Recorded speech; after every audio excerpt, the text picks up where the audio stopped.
I'm talking to our good friend George Ferguson, who is past president of the RIBA and a former mayor of Bristol in the UK, and also an architect and an entrepreneur, owner of the Tobacco Factory, which is a wonderful mixed-use facility in Bristol.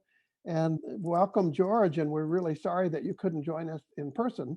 But I'm very sorry. I was really looking forward to it, Michael. What do you see as the major challenges of this moment as we're emerging slowly, painfully, too slowly from the pandemic?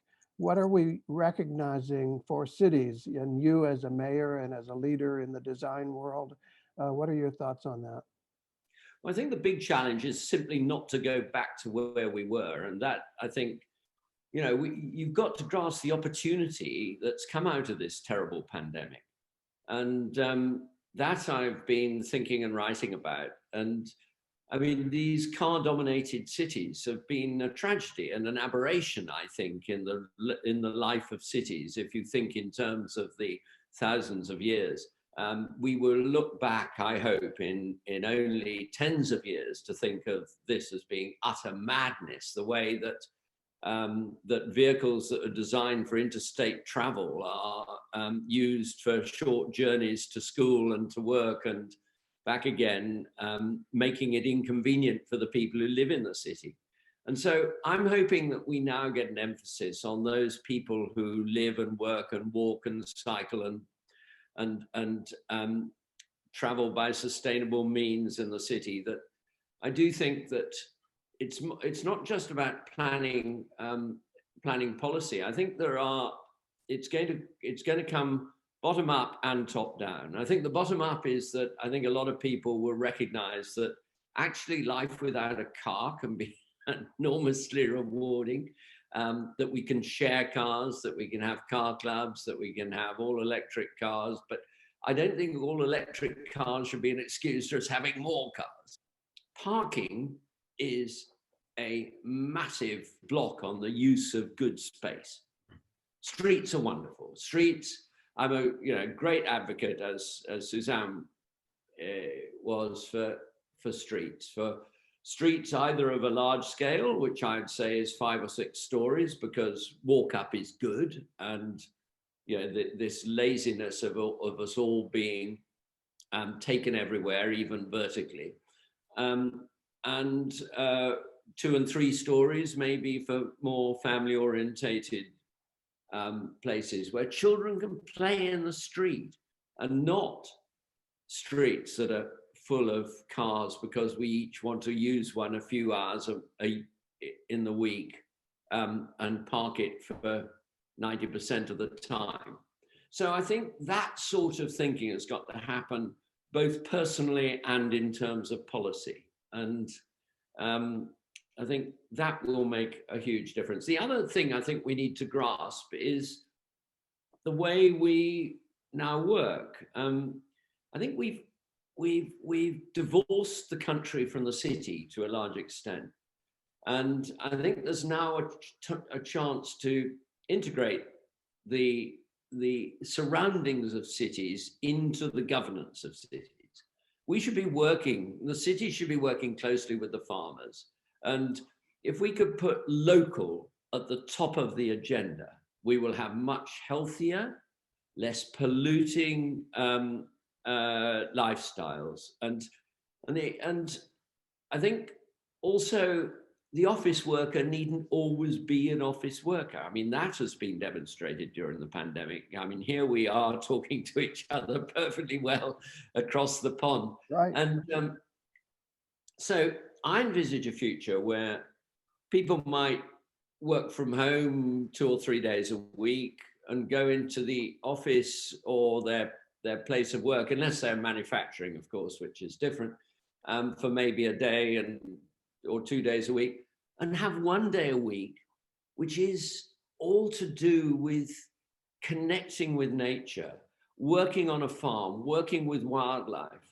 And I've been affected by this. I mean, I have a small farm outside Bristol that enabled us when we had to close our bars and restaurants, because that is part of the entrepreneurship that you were referring to that I get involved with, that we've been able to have people who used to work in bars going and working on the farm, understanding, they're working in kitchens, understanding where their food comes from rather than it just coming in boxes or off the supermarket shelf. So I think there's a huge opportunity to be grasped, and the tragedy is if we don't grasp it and we return to the way we always did things, because Right. I think now so many people see that as a madness. Do you see a trend, maybe a rebalancing away from the sort of overheating of the cores and, the high-tech creative class and the very expensive buildings that are increasingly tall, inherently expensive type? Maybe we're going to become a more polycentric network of cities now. What do you think? I think polycentric cities are absolutely right. I mean, cities where the pattern is that everybody works in some business district in the center.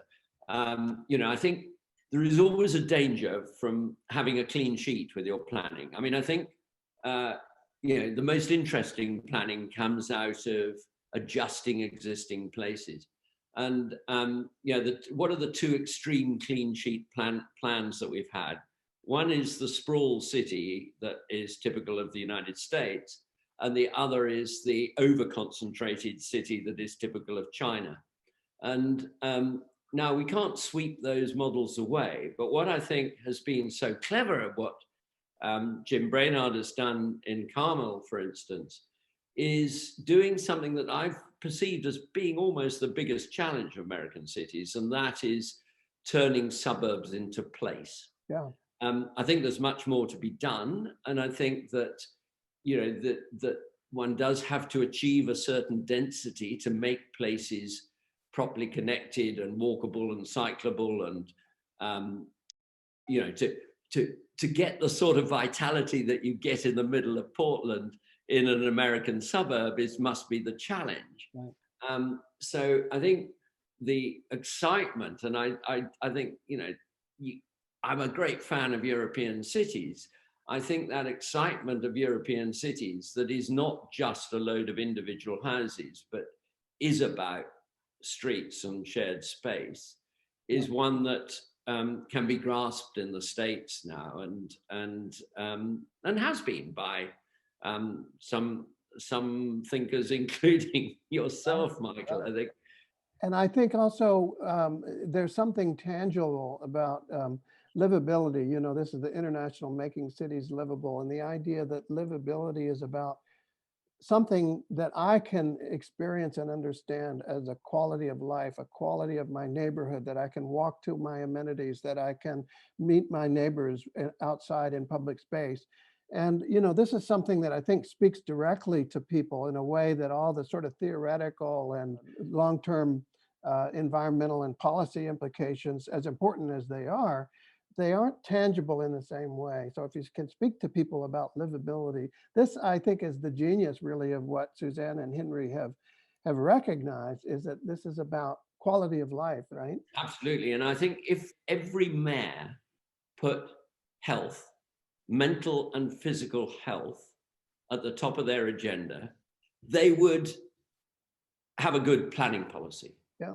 There's actually one of our segments is called Healthy People, Healthy Cities, Healthy Planet.